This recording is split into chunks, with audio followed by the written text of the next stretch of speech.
అంబేద్కర్ కోనసీమ జిల్లా వల్లూరులో గడప గడపకి మన ప్రభుత్వం కార్యక్రమంలో పాల్గొన్నారు ఎమ్మెల్యే అభ్యర్థి తోట త్రిమూర్తులు.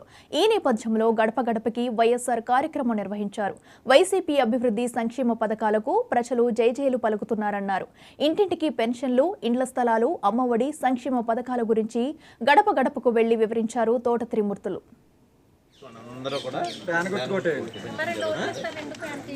మరి 2019 నుంచి ఇప్పటి వరకు జగన్మోహన్ రెడ్డి గారు ముఖ్యమంత్రి అయిన తర్వాత ఈ రాష్ట్రంలో ఏ విధంగా అభివృద్ధి సంక్షేమం జరుగుతుందనేటువంటిది ప్రజలందరూ కూడా జేజేలు పెరుగుతున్నారు. ఎక్కడికి వెళ్ళాలి, గతంలో ఏదన్నా ఫంక్షన్ కావాలంటే చాలామంది కాళ్ళ చుట్టూ తిరిగితేనే వచ్చేది కాదు.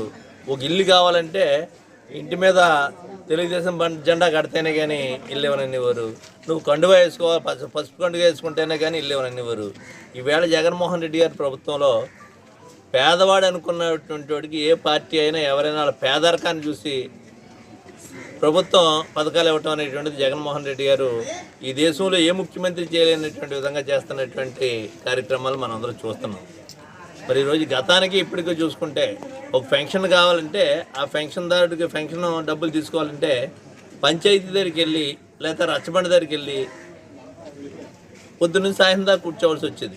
ఎండైనా వానైనా పడిగాపులు పడవలసి వచ్చేది.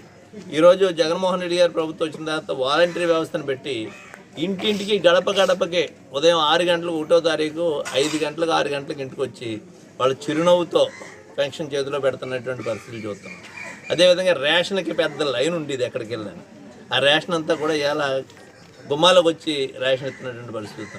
ఇంత మంచి ప్రభుత్వం ఇన్ని పథకాలు ఇచ్చి ఇంత అనుకూలంగా గుమ్మం కదలెక్క లేకుండా పనిచేస్తున్నటువంటి ప్రభుత్వం జగన్మోహన్ రెడ్డి గారి ప్రభుత్వం.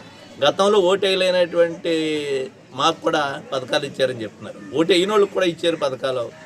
అటువంటి జగన్మోహన్ రెడ్డి గారికి ఓటేసి ఆయన రుణం తీర్చుకుంటామని చెప్పేసి ప్రజలందరూ చెప్తున్నారు. ఇది కపిలేశ్వరం మండలం వల్లూరు గ్రామంలో ఉన్నాం మనం. ఈ గ్రామం నుంచి అందరూ కూడా ఇప్పుడు మనం దళిత వాళ్ళలో ఉన్నాం. వాళ్ళందరూ కూడా జేజేలు పలుకుతూ జగన్మోహన్ రెడ్డి గారు ఓటేసి మా రుణం తీర్చుకుంటామని చెప్తున్నటువంటి పరిస్థితులు మీరు కళ్ళారా చూస్తున్నారు. పెంచడం జరుగుతుంది.